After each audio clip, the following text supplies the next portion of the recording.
Dear all, a very good day. In the previous lecture, we have studied about nuclear magnetic resonance imaging, its importance, its role, and its different components. Okay, its working methodology as well. Okay, in this we had discussed how NMR is difficult from how NMR is different from our CAT scan, because CAT scan focuses basically on bones and tissues, whereas NMR is focused on body flow, blood flow, and other body fluids. Okay, the different principles such as magnetic moment, then free induction decay, and excitation and emission were discussed, where we observed how difference in the energy can be produced, what is the basic principle, how NMR imaging is produced. Now in the present lecture we are going to study about basic NMR components, that is a device through which NMR imaging can be done. Okay, and thereafter we are going to focus on its applications and so on different parts. So basic NMR composition, firstly, because it is dependent on magnetic and resonant imaging, therefore we will require a magnetic field or a magnet. This provides a strong, uniform and steady magnetic field B naught. Normally electromagnet would be preferred because natural magnets cannot produce such a strong electric field. Thereafter there will be an RF transmitter which delivers radio frequency magnetic field to the sample. We have in the previous lecture we have seen that once RF field is applied on the magnetic field, there is a shift from the z-axis in the properties, and there is a rotational effect as well, due to which better imaging is possible.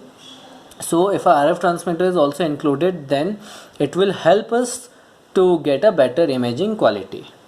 This is a simple diagram related to an NMR machine, where we have a computer, our disk storage, and an interface.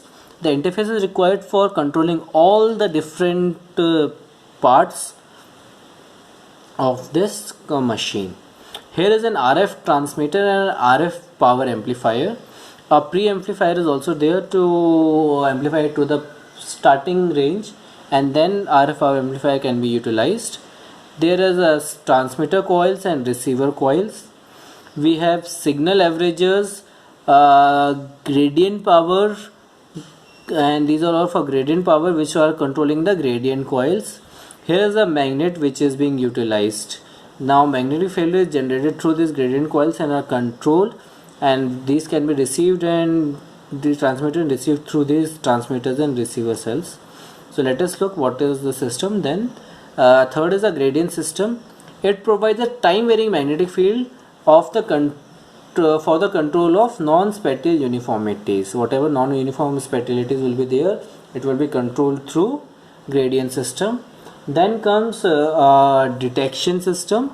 Okay, it is the one which yields the output signal. So it detects those output signals from the body tissues and then produce a corresponding image.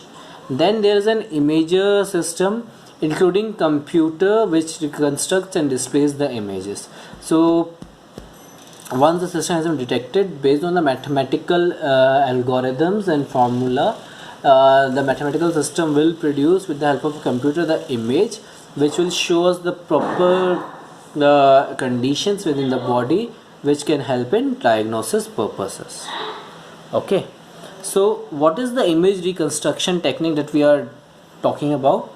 So as we know that for the production of images with NMR, it is necessary to differentiate between contribution of NMR signal originating from different regions of the sample, and for this purpose magnetic field gradient is superimposed on the homogeneous magnetic field with the aid of current carrying auxiliary coils.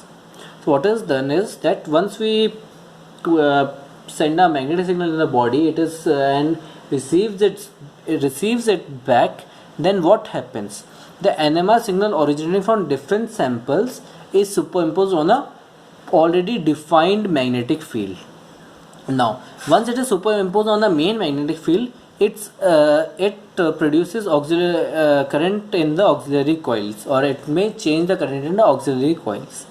The resonance frequency in the plane perpendicular to the direction of the gradient is thus constant. Okay, so the resonance frequency in the plane that is perpendicular to the gradient is always constant.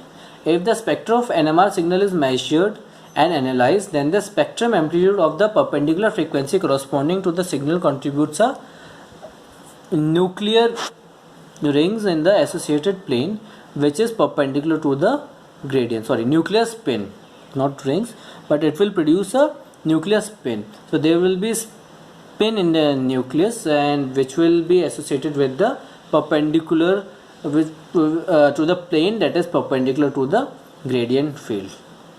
Then the entire NMR spectrum thus represents projection of nuclear spin density on the direction of the gradient field, and based on this the imaging is undertaken. Okay, now there is a classification of various NMR imaging. Okay, basically two classifications are there which we are going to study. There is sequential point method and sequential line method. Okay, so in the sequential point method, if the sample volume is divided into nx, ny and nz, that is all the three axes, volume elements along the three respective axes, then independently measure the values of NMR signal which is required to completely reconstruct the image within the volume. Okay, so sample volume is divided into three axes as shown here. Then the volume elements along the three respective axes and independently measure the NMR signals. So the magnetic signals are measured in individual axes. Okay, and it is required for the reconstruction of image within the volume. Then an image can be reconstructed within the complete volume that we are looking into. Then there is a sequential line method. In this, volume element along the entire selected line is reading during the total number of experiments required for the complete imaging, that is V is equal to nx into nz. Okay, so complete line pattern is taken, then sequential planes are measured and simultaneous measurements are done which is required for the complete imaging of the system. Okay, now applications of NMR. Proton imaging are used in the internal human anatomy, so it is non-invasive process. So it also helps in understanding the anatomy of the human body. Now, due to less imaging time, this is actually some of the applications are also measured. Due to less imaging time used to detect heart diseases, myocardium. Okay, so this technique is very helpful for studying myocardium, which is a heart disease. It can also be used for blood flow measurement. Now, what are the biological effects? Heating due to RF power, static magnetic field, electric current induction due to rapid change in magnetic field. So advantages: difference between soft and soft tissue. It can differentiate between various soft tissues. Then cross section view in any direction.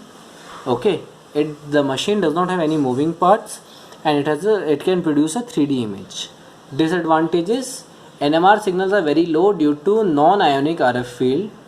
Unlike CAT scans, NMR and SNR cannot maximum image reconstruction time is more, so it has got more image time unlike CAT scan. Okay, that is all for the present lecture. In the next lecture we will be looking at ultrasonic waves and ultrasound method. Thank you.